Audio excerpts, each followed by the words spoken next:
تو ہمیں بھی اس چیز کی ضرورت ہے میرے عزیزوں، میرے دوستوں، ہم سب کو، کہ ہم ہر وقت اس حوالے سے اپنی ایک تیاری اور اپنی ایک منصوبہ بندی رکھیں۔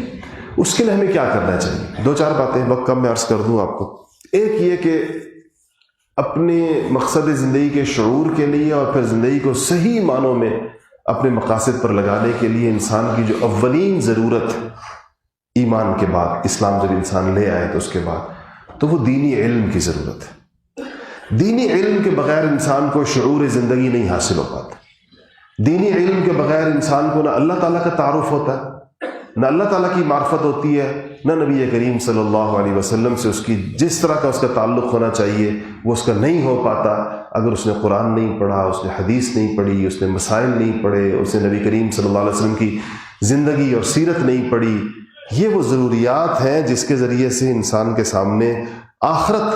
واضح ہوتی چلی جاتی ہے، آخرت کی تفصیلات انسان کو پتہ چلتی ہیں۔ احادیث میں آپ دیکھیں، اب یہ ہم احادیث پڑھتے ہیں، اس پر انشاءاللہ خالص آخرت کی جب احادیث آئیں گی آپ اس کو دیکھیں کہ کیسے احادیث میں آخرت کی تفصیلات ہیں۔ قرآن شریف کو آپ دیکھیں کیسے قرآن شریف نے آخرت کی تفصیلات بیان کی، انسان کو ان تمام مراحل کا بتایا ہے جو اس کو پیش آنے ہیں، جس سے اس نے گزرنا ہے، اور اتنے قطعی اور حتمی لب و لہجے میں اللہ تعالیٰ نے بتایا ہے، قسمیں کھا کھا کر اللہ پاک نے بتایا کہ خدا کی قسم، اللہ تعالیٰ اپنی ذات کی قسم کھائے یا نبی کریم صلی اللہ علیہ وسلم اللہ تعالیٰ کی قسم کھا کر کہتے ہیں کہ تمہیں یہ چیز پیش آنے والی ہے، اس کی تیاری کر لو، تمہیں یہ چیز پیش آنے والی ہے۔ نبی کریم صلی اللہ علیہ وسلم فرمایا واللہ، خدا کی قسم، ما رأیت منظرا افظع من، میں نے اپنی زندگی کے اندر قبر سے زیادہ ہولناک منظر کوئی اور نہیں دیکھا۔ اب حضور قسم کھا کر فرما رہے ہیں کہ لوگوں کو متوجہ کر رہے ہیں کہ خدا کی قسم، میں نے اپنی زندگی کے اندر ما رأیت منظرا، میں نے ایسا کوئی منظر نہیں دیکھا جو افظع ہو، کس میں سے؟ قبر سے زیادہ ہولناک۔ اب یہ چیزیں جب تک انسان پڑھے نہیں تو ان کی اہمیت اس کے دل میں نہیں آتی، اس کے لیے اپنی زندگی کے لمحات خرچ کرنے کی جو انسان میں توفیق اس کو ہوتی ہے وہ اس وقت ہوگی پہلے اس کے دل میں اس کی اہمیت آئے۔ تو جب آپ نئے سال کی منصوبہ بندی کریں، گھنٹوں کے حساب سے، روزانہ کے اعتبار سے آپ طے کریں کہ میں روز اتنے گھنٹے، آدھا گھنٹہ آپ دیں، نہیں دے سکتے زیادہ، 1 گھنٹہ آپ دیں، 1.25 گھنٹہ آپ دیں کہ میں اتنا وقت روزانہ دینی تعلیم کو اپنی دوں گا، میں قرآن کو دوں گا، میں حدیث کو دوں گا، میں سیرت کو دوں گا، میں شرعی مسائل سیکھنے کے لیے دوں گا۔ اس کو آپ باقاعدہ اور لکھیں، پھر آپ کا 1 ہفتہ گزر جائے اور آپ نے وقت نہیں دیا، اس کے آگے کانٹا لگائیں کہ میں نے پورا ہفتہ کوئی وقت نہیں دیا، میرا یہ ہفتہ ضائع ہو گیا۔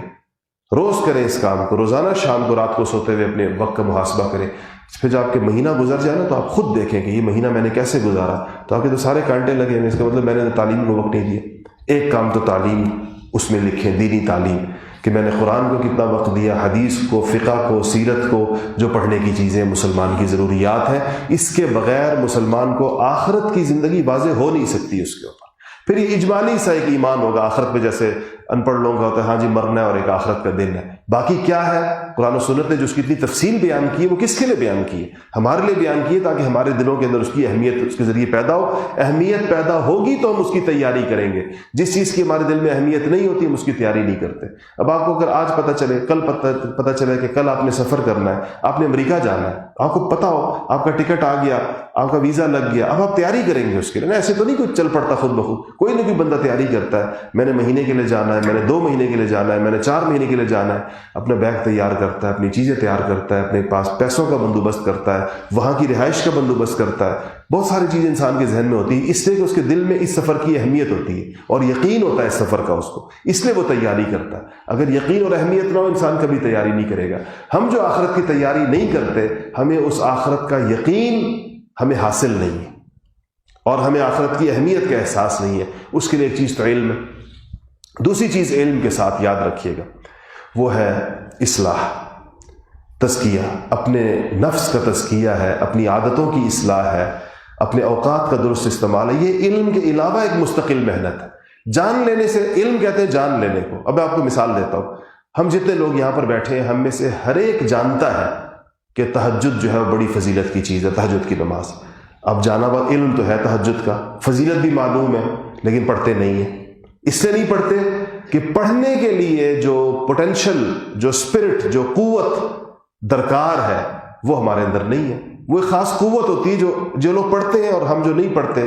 ہمارے درمیان کیا فرق ہوتا ہے کہ جو پڑھنے والے کے پاس وہ قوت ہے جو اس کو بستر سے اٹھا دیتی ہے اس ٹائم کے اندر، اس سے وضو کروا لیتی ہے، اس کو مصلی پہ کھڑا کر دیتی ہے، وہ قوت اس کے اندر موجود ہے، وہ قوت پیدا کرنی پڑتی ہے، جیسے گاڑی کے اندر پٹرول ڈالے تو وہ چل پڑتی ہے، ایسے ہی انسان کی جسم میں اصلاح کا، تزکیے کا پٹرول پڑتا ہے تو وہ اس کو نیک کام وہ اس سے کراتی ہے، وہ ساری کی ساری چیز۔ اس کے لیے اپنی اصلاح اور اپنی تزکیے کی ضرورت ہے۔ اصلاح و تزکیے کے لیے انسان کو کس چیز کی ضرورت ہوتی ہے؟ ماحول کی ضرورت ہوتی ہے۔ انسان نیکی کے ماحول میں، ذکر اذکار کے ماحول میں، مسجد جیسا ماشاءاللہ یہ جو آپ لوگ جمعے کے لیے تشریف لاتے ہیں، بر وقت آتے ہیں اتنا پہلے سے، یہ اصلاح و تزکیے کی ہی کوششوں کا حصہ ہے۔ اسی طرح اللہ کے فضل سے ہمارے ہاں ہر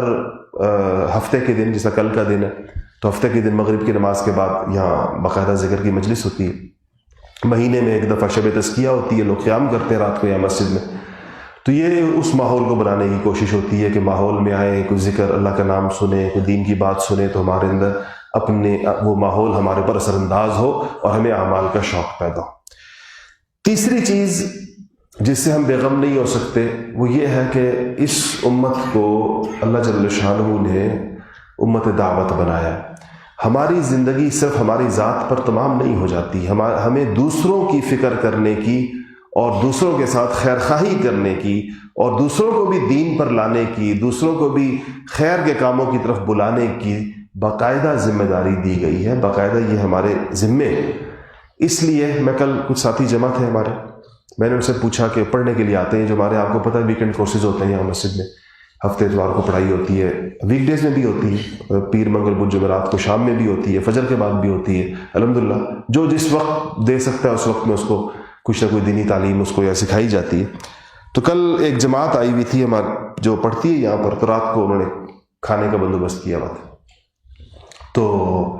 میں نے ان سے ایک سوال کیا، میں ان سے پوچھا کہ تم لوگ جو پڑھتے ہو، 6 مہینے سے پڑھ رہے ہو، ہفتے اتوار کو آتے ہو 4 گھنٹے کے لیے، تو تمہارے اس پڑھنے سے اب تک کتنے لوگوں کو فائدہ ہوا کہ آپ نے کوئی بات کسی اور کو بتائی ہو اور اس بندے کو اس سے دینی فائدہ ہو گیا ہو، آپ نے بات کسی سے کی ہو، اس بندے کو اس سے کوئی علمی فائدہ ہو گیا ہو، کوئی اس کا نظریہ درست ہو گیا ہو، اس کا عقیدہ درست ہو گیا ہو، اس کا خیال درست ہو گیا ہو، اس کا عمل درست ہو گیا ہو، ایک کام جو وہ نہیں کر رہا تھا وہ کرنے والا بن گیا ہو، کسی بے نمازی نے نماز شروع کر دی ہو، کسی اور نے جس اللہ کا جو کبھی یاد نہیں کرتا اس نے کوئی ایک تسبیح پڑھنی شروع کر دی ہو، تو میں نے ان سے کہا کہ آپ اس پہ کبھی غور کریں، اور اگر آپ کے کریڈٹ پہ ایک فرد بھی ایسا نہیں ہے جس سے آپ کو کوئی جس کو آپ سے کوئی دینی فائدہ ہوا ہو، تو کتنی بے فیض زندگی ہے، اور کتنی لفظ تو سخت ہے لیکن میں کہہ دیتا ہوں کہ کتنی منحوس زندگی ہے، کہ جس زندگی میں سرے سے کوئی نافعیت نہیں ہے، سرے سے کوئی اس میں فیض رسانی، کوئی فائدہ نفع بخش ہے ہی نہیں سرے سے، تو ہمیں بھی اپنی زندگیوں پر غور کرنا چاہیے۔ ہو سکتا ہے ہم بھی ایسی زندگی گزار رہے ہیں کہ ہم سے آج تک کسی اور بندہ بشر کو، کسی اور انسان کو ہم سے آج تک کوئی دینی فائدہ نہ ہوا ہو۔ ایک مسلمان ایسی زندگی گزار سکتا، یعنی ایک مسلمان کی زندگی ایسی ہو سکتی، چاہے کسی بھی درجے کا مسلمان ہو،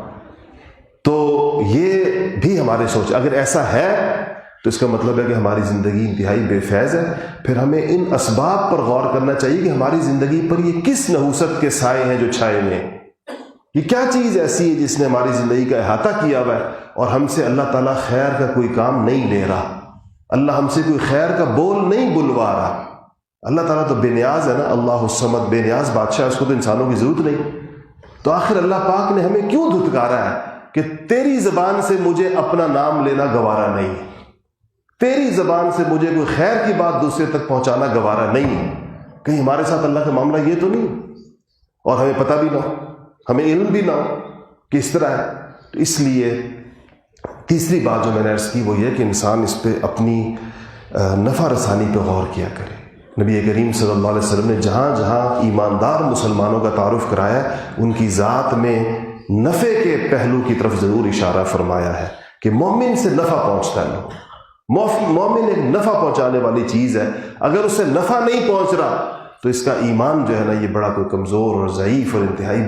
انتہائی بے قیمت قسم کا کوئی ایمان۔ تو تیسری چیز اس کے ساتھ یہ ہے کہ ہم یہ امت دعوت ہے، یہ تذکیر کا کام ہے، اور اس کے لیے کوئی بہت بڑا عالم ہونا، کوئی بہت بڑا علامہ ہونا، کوئی بہت بڑا شیخ الاسلام ہونا، کوئی بہت بڑا محدث اور مفسر ہونا ضروری نہیں ہے۔ جتنا دین آپ کو پتہ ہے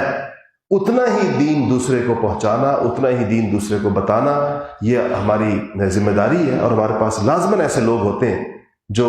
جن سے ہم کوئی دین کی بات کرنا چاہیں تو وہ چند لمحوں کی ہماری گفتگو، چند منٹ کی سن سکتے ہیں. اتنا تعلق تو دنیا میں ہر انسان کا ہوتا ہے کہ آپ کسی سے سارے دن دنیا کی باتیں لوگوں سے کرتے ہیں، وہ سنتے ہیں تو دین کی بات نہیں سنیں گے. اگر ہم کریں کسی کو اللہ رسول کی بات کریں گے وہ نہیں سنے گا کیا؟ اور چوتھی چیز جس کے ساتھ اپنے آپ کو منسلک رکھنا چاہیے اور اپنے آپ پہ غور کرنا چاہیے کہ میں اس سے منسلک ہوں یا نہیں، وہ خدمت خلق ہے. انسانیت کی کسی نہ کسی درجے میں خدمت. اگر ہم بالکل اس درد سے پاک کہ ہمارے دل کے اندر لوگوں کی خدمت کا اور لوگوں کے لیے ہمدردی کا اور خیرخواہی کا اور ان کی مشکلات میں دیکھ کر تڑپ جانے کا یا کوئی لوگوں کو فائدہ پہنچانے کا، ایک تو علمی فائدہ ہو گیا، دعوت اس کو کہتے ہیں، اور دنیا کی جو لوگوں کی ضروریات کے فائدے ہوتے ہیں، اگر اس سے ہمارا دل بالکل بے پرواہ ہے تو یہ بھی قساوت قلبی کی نشانی ہے. یہ دل کے سخت ہو جانے، پتھر بن جانے، سیاہ ہو جانے،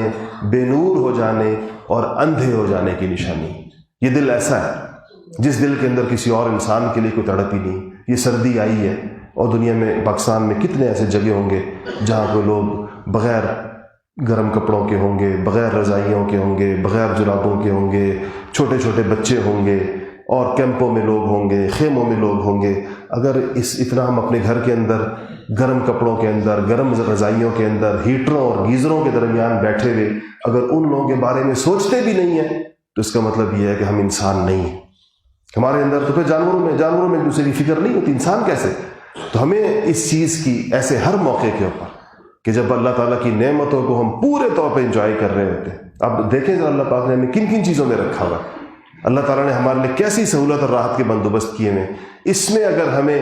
کسی اور کی پرواہ نہ ہوتی ہو اور اپنی اولاد کو راحت میں دیکھ کر ان کی اولادوں کی فکر نہ ہوتی جن کے بچے اس موسم کے اندر ٹھنڈی برفانی ہواؤں کی زد کے اوپر ہوں گے اور ان کے پاس شاید پہننے کے کپڑے بھی پورے نہ ہوں، ان کے پاس شاید ان کتنے علاقے ایسے ہیں جو برف میں ڈھک جائیں گے، لوگوں کے پاس کھانے کو کچھ نہیں ہوگا، لوگوں کے کیا کیا حالات دنیا کے اندر. ہم اگر اس سارے حالات سے اپنے آپ کو بے غم رکھتے ہیں اور ہم اس کے اوپر کوئی فکر ہی نہیں پیدا کرتے تو یہ بھی ہمارا یہ ایمان وہ ایمان نہیں ہے جو اللہ جل شانہ کو ہم سے درکار ہے. جو ایمان اللہ تعالیٰ کو انسانوں سے درکار ہے اس کی اپنی خصوصیات ہیں، وہ خود اس کے کچھ تفصیلات ہیں. وہ جب وہ ایمان دل کے اندر آتا ہے وہ اپنے ساتھ یہ ساری کی ساری چیزیں لے کر آتا ہے جن کا خلاصہ میں نے آپ کے سامنے بیان کیا. یہ 4 چیزیں تھیں. میں نے کہا کہ ایک تعلیم، پڑھنا پڑھانا، دوسرا اپنی اصلاح و تزکیہ، تیسرا دعوت و تذکیر، لوگوں کے ساتھ لوگوں کو خیر کی بات کرنا، اور چوتھا خدمت خلق. یہ کم سے کم 4 ایسے نکات ہیں کہ ہم اپنی نئے سال کا جب آغاز کر رہے ہیں روزانہ کی بنیاد پر اس پہ غور کرتے رہیں کہ ان 4 کاموں میں ہم نے کوئی کنٹریبیوشن، ہمارا کوئی ترقی، کوئی ہمارا اس کے اندر کوئی آہستہ آہستہ آگے بڑھنا، بہتر سے بہتر ہونا. اگر اس کی طرف ہم چل پڑے تو انشاءاللہ ہر گزرتے دن کے ساتھ ہماری ایمانی حالت میں بھی بہتری آئے گی اور ہماری قبر، حشر اور آخرت کی تیاری بھی بہتر ہوگی.